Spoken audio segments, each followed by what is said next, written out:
Chapter 2. Set more effective goals by incorporating discipline-building elements. What if I told you that you can set up your goals in such a way that they can be self-sustaining? In other words, they train you to become more disciplined.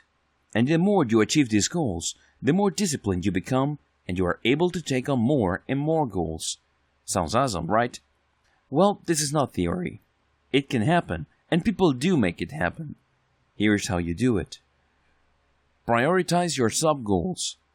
The first thing that you need to do is to prioritize the sub-goals or sub-elements of your big goals. You sort them based on their likelihood to lead to big objectives.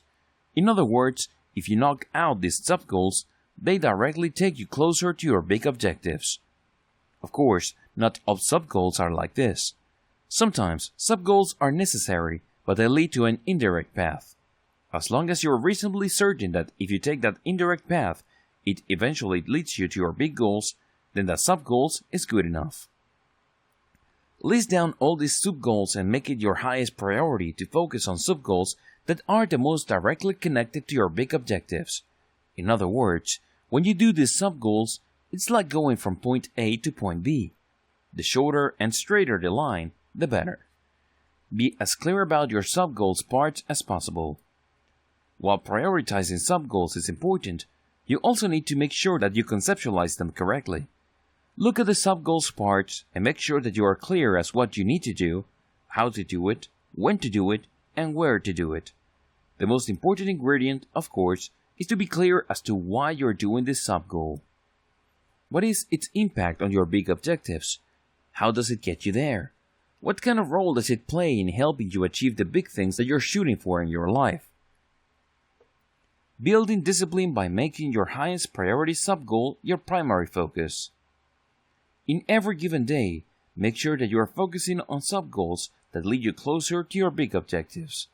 Make these sub-goals and their activities your primary focus. Everything must lead to it. Keep this top of your mind. Also, make it a point to do the hardest part of these sub-goals first. Make no mistake about it, regardless of the sub-goal or set of activities, there's always something that you're going to struggle with.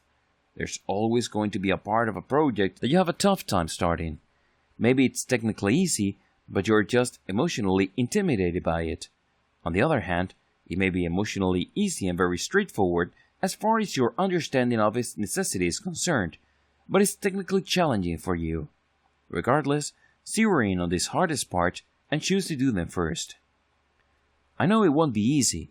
At first, it's probably going to feel like you're pulling teeth. It's definitely not going to happen overnight. However, the more you keep at it, the greater your self-discipline becomes because you're tackling the hardest thing first. You're not running away from it. You're not procrastinating.